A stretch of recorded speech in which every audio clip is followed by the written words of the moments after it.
Okay, going to show you how to install radius rod bushings on a Can-Am Maverick X3 or any other brand, basically, if you're just replacing the parts.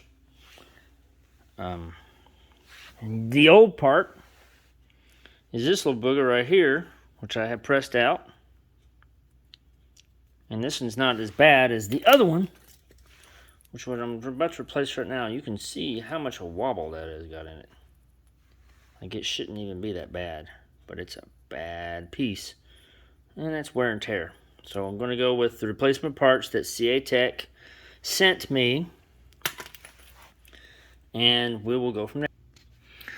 Now, what I highly recommend, you don't have to do this, but freeze your bearings before you use them.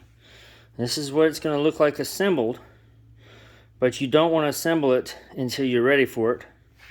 So what I did is I just took one bearing piece and I froze it like I do with all my bearings. Now what you would do is you would take you some anti-seize and put a thin coating of it. Notice it's silver inside. Clean your parts for your C ring or snap ring. Leave one snap ring in as a guide so you know exactly how far to push this into. And the press that I'm using is one of these Harbor Freight bearing push tools. You'll need a 22 millimeter wrench or socket to operate it, and we'll go from there. Alright, now I've got it pressed in, and the next step is to take your O-ring and this little step spacer. This is an outside, whatever it is. I don't understand. I don't know off the top of my head, but you'll see it in the package.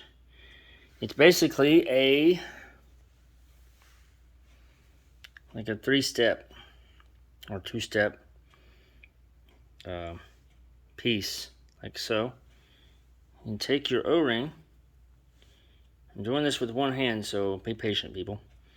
Like so.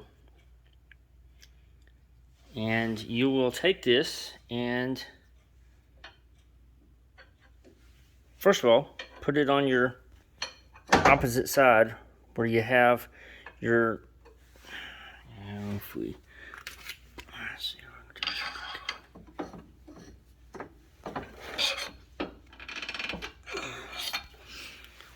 where you have your C-ring or internal snap ring installed, and go ahead and press that one in there, and it will snap in place. And you do some fine tuning for that one. Then you want to take your snap ring, which I've cleaned it up, and you take your snap ring pliers.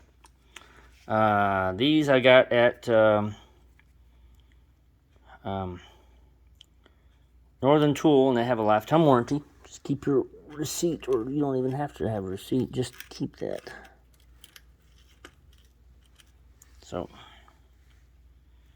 and we'll do this.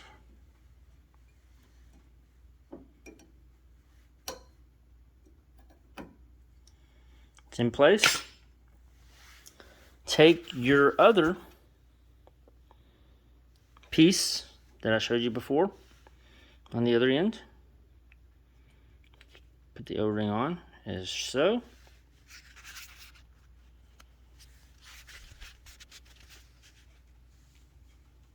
And place it inside that one.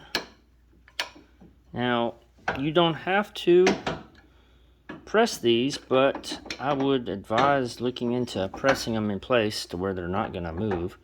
And you can use a C-clip or a C-clamp. Use a C-clamp for changing your brake pads as well, but you can use a C-clamp, and that's how it goes. Because I got this one like that, And this one is fine. This is the Heim joint, so it's okay. It's up out of the elements. But there you go. And I hope this helps, because I learned a valuable lesson today. I had to call for technical support, and he actually told me how to do it. So there you go.